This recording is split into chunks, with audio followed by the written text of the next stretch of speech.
दोस्तों, आज की कहानी है फर्ज। अचानक किसी ने जोर से दरवाजा खटखटाया। रूपाली की आंखें खुल ही नहीं रही थी। रात भर सो नहीं पाई थी, पर ससुराल में पहला दिन था। सर पर पल्लू किया और नजरें झुकाकर दरवाजा खोला। सामने उसका देवर था। भाभी, 5 बज गए हैं, उठ जाइए। मम्मी और दादी भी उठ गई हैं। अपने देवर का इस तरह से आकर जगाना रूपाली को अजीब सा लगा। वैसे भी अभी से क्या काम था। रात को अलार्म लगा रही थी, पर सर्वेश ने मना कर दिया था। आप जल्दी से नहाकर नीचे आ जाओ, मैं योगा करने जा रहा हूँ। सर्वेश को बिस्तर पर सोते देखकर बोला, इससे तो वजन कम ना होगा। और कुटिल मुस्कान वह चला गया। रूपाली ने समय देखा और जल्दी ही साड़ी पहनकर पल्लू लेकर नीचे आ गई। आंगन में रखी खटिया पर गद्दा बिछा था। सासू माँ ने वहीं बैठा दिया। बैठे बैठे नींद आ रही थी। यहाँ आकर बैठने से अच्छा है वह तो सो लेती, दिन भर नींद तो नहीं आती। बुआ जी बोली, थोड़ी सी होठ उभरे हैं और चेहरे पर दाग धब्बे हैं, फिर भी सर्वेश के मन भाग गई तो क्या करें। चाची जी बोल रही थी, दान दहेज ज्यादा ना लाई। पता नहीं भाभी जी बहू को क्या देखकर लाई हैं। इतनी देर में ही सर्वेश आ गया। रात की अधूरी नींद आंखों में झलक रही थी। भाभी और बहनों को आपस में हंसी ठिठौली करते देखा वहां से चला गया। पर मैं दादी सासू माँ जी बीमार थी तो उनका हनीमून पर जाना कैंसिल हो गया। रूपाली का बड़ा मन था कि वह सर्वेश के साथ घूमने के लिए जाए, लेकिन बड़ी बहू को यह कुर्बानी देनी पड़ती है। कुछ दिनों में रूपाली ने रसोई संभाल ली। देवर श्याम हर बात पर टोका टाकी करता था। घर में ननद नहीं थी, इसलिए वह ननद की भूमिका बड़े दिल से निभा रहा था। रूपाली के खाने में गलतियां निकालता था। रूपाली जरा सा आराम कर लेती तो अपनी माँ के कान भर देता। कुछ दिनों बाद सर्वेश का जन्मदिन आ रहा था। रूपाली सर्वेश के लिए उपहार चाहती थी। उसने श्याम से बाजार जाने को कहा। श्याम बाजार ले गया। रूपाली ने सर्वेश के लिए एक कुर्ता पैजामा लिया। श्याम ने रोक दिया। भाभी, आपने अपनी मर्जी से शॉपिंग करने आई हो? पापा मम्मी से पूछा है कि नहीं? भैया के लिए उपहार ले रही हो, वह भी इतना महंगा। अब आपको हर काम मम्मी और पापा से पूछ कर करना चाहिए। रूपाली हैरान रह गई, क्योंकि श्याम को पता था कि वह उपहार लेने आई है। घर जाकर बड़ा तमाशा खड़ा हो गया। आंसुओं के कड़वे घूंट पीकर रूपाली रसोई के काम में लग गई। सर्वेश को उसने रात को ही उपहार दे दिया। सर्वेश से श्याम 4 साल छोटा था, पर बड़ा चालाक किस्म का था। भाभी की हर गतिविधि पर नजर रखता था। रूपाली के ताऊजी इस शहर में रहते थे। एक दिन उन्होंने रूपाली और सर्वेश को दोपहर के खाने पर बुलाया। श्याम बोल पड़ा, क्या भाभी थोड़ा जल्दी आती? आपके रहते हुए मम्मी को खाना बनाना पड़ रहा है। रूपाली ने कपड़े भी नहीं बदले और रसोई में लग गई। सासू माँ भी नाराज ही लग रही थी। पता नहीं मायके गई हुई बहू से या ससुराल वाले नाराज क्यों रहते हैं। बहू के जाते ही इनका चेहरा गुस्सों से फूल जाता है। एक दिन रूपाली अपनी सहेली के घर गई थी। वहाँ उसने जींस पहनकर कुछ फोटो खिंचवा ली। उसने श्याम भाभी से मोबाइल लेकर सारी फोटो अपनी मम्मी को दिखा दी। रूपाली को बहुत कुछ सुनना पड़ा। घर में तूफान आ गया।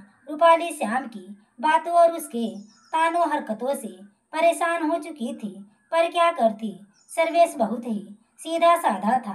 दादाजी कभी कभी श्याम को डांट देते थे कि रूपाली तेरी भाभी है, पर सासू माँ को उनका बोलना बुरा लगता था। वैसे भी उनका लाडला था। रूपाली अब गर्भवती हो गई थी। ऐसे में उसका जी कच्चा रहता था और काम करने की इच्छा नहीं होती। पर श्याम की यही कोशिश रहती थी कि भाभी ही काम करे। मम्मी रसोई में पैर भी ना रखती। 9 महीने बाद रूपाली ने प्यारी सी बेटी को जन्म दिया। अब तो अपनी बेटी में व्यस्त रहने लगी, पर अपने देवर श्याम में जरा भी सुधार ना देखकर रूपाली दुखी रहने लगी थी। अपनी माँ को यह बातें बताकर वह परेशान नहीं करना चाहती थी। एक दिन रूपाली की 6 महीने की बच्ची बाहर खेल रही थी और रूपाली रसोई में खाना बना रही थी। अचानक से रोने की आवाज आई। रूपाली उसे दूध पिलाने के लिए बाहर आई तो श्याम ने झट गुड़िया को गोदी में उठा लिया। भाभी, छोटी का बहाना नहीं चलेगा, आप खाना बनाइए, बच्चे तो रोते ही रहते हैं। आप तो गुड़िया को लेकर आराम फरमाइएगा और मम्मी को खाना बनाना पड़ेगा। रूपाली कुछ बोल ना पाई, उसकी बेटी रोती रही। श्याम ने गोद में उठा लिया।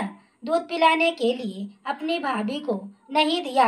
रूपाली ने जल्दी से रसोई का काम निपटाकर दूध के लिए तड़पती अपनी बच्ची को सीने से लगा लिया। उसने सर्वेश से भी शिकायत की, पर सर्वेश सीधे थे और श्याम हर मामले में सर्वेश से तेज ही पड़ता था। दुकान का काम में दिन भर सर्वेश ही संभालता था। उसे तो घर के कामों में दखल देने से ही फुर्सत नहीं मिली थी।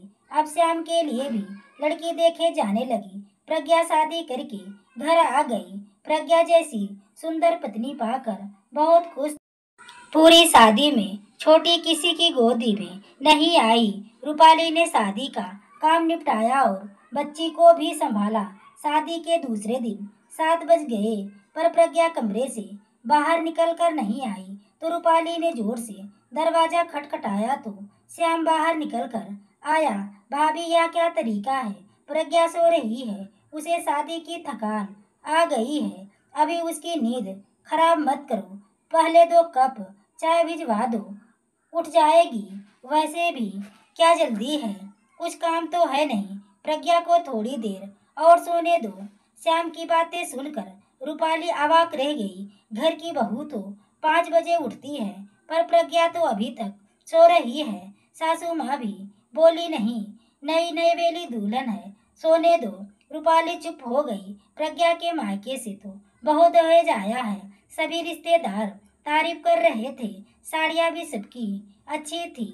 रूपाली सबकी बातें सुनकर खामोश थी। दादा ससुर जी बिस्तर पे थे, उनकी हालत बहुत खराब चल रही थी। प्रज्ञा और श्याम रुकना नहीं चाहते थे।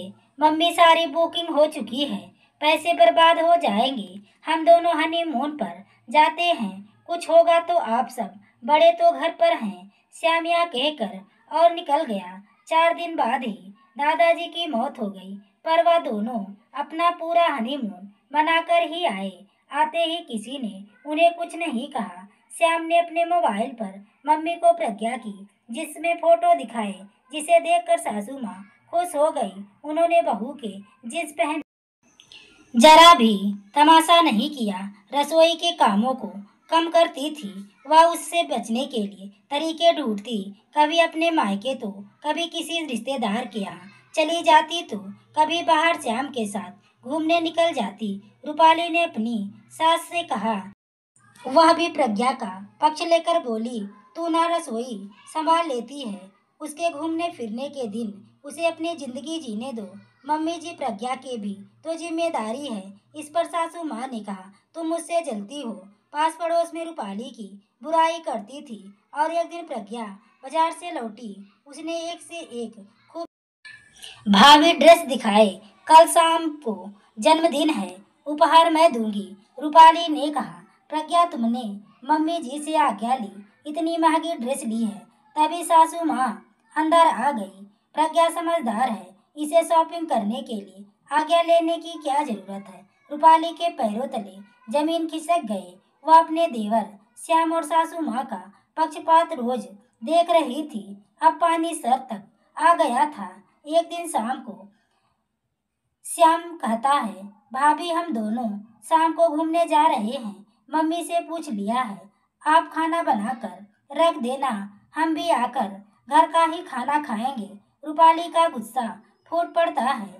देवर जी, आपकी पत्नी भी इस घर की बहू है, इसकी भी कुछ जिम्मेदारी है। अब आपकी पत्नी को सोने की घूमने की, शॉपिंग करने की, कुछ ही भी पहनने की आज़ादी है। वह कुछ भी कर सकती है। जिन चीज़ों के लिए आप मुझे रोका करते थे, बड़ा ज्ञान देते थे, बहू का फर्ज होता है या जिम्मेदारी होती है, तो वही ज्ञान अपनी पत्नी को क्यों नहीं देते हो? उसे भी बहू बनाकर इस घर के प्रति सभी फर्ज निभाना चाहिए। यह घर अकेले मेरी जिम्मेदारी तो नहीं है। मेरी बिटिया रो रही है और उसे मेरी जरूरत है। मम्मी जी, आप और आपकी लाडली बहू या रसोई संभाले, मैं अकेली यह रसोई नहीं संभालूंगी। 3 सालों से यह सब कुछ सह रही हूँ, कभी जुबान नहीं खोला। प्रज्ञा भी इस घर की बहू है और उसे इस तरह का आराम है, तो फिर मुझे क्यों नहीं?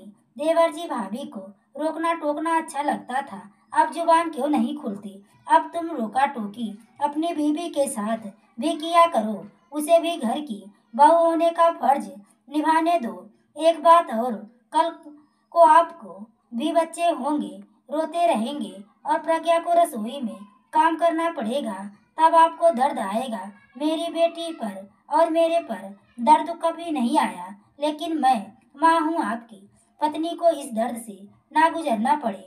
रूपाली अपनी बेटी को गोद में लिया और अपने कमरे में चली गई। अंदर जाकर सर्वेश से लिपटकर बहुत रोई, मन हल्का हो गया। आज तुमने हिम्मत करके बोल ही दिया।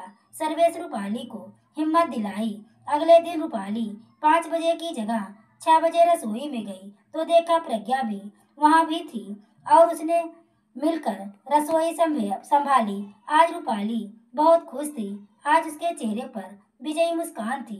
तो दोस्तों, आपको यह कहानी कैसी लगी? कमेंट में अपनी राय जरूर दें। कहानी अच्छी लगी हो तो वीडियो को लाइक शेयर सब्सक्राइब करें। आगे के नोटिफिकेशन के लिए बेल आइकन को जरूर प्रेस करें। पूरी कहानी को सुनने के लिए तहे दिल से धन्यवाद।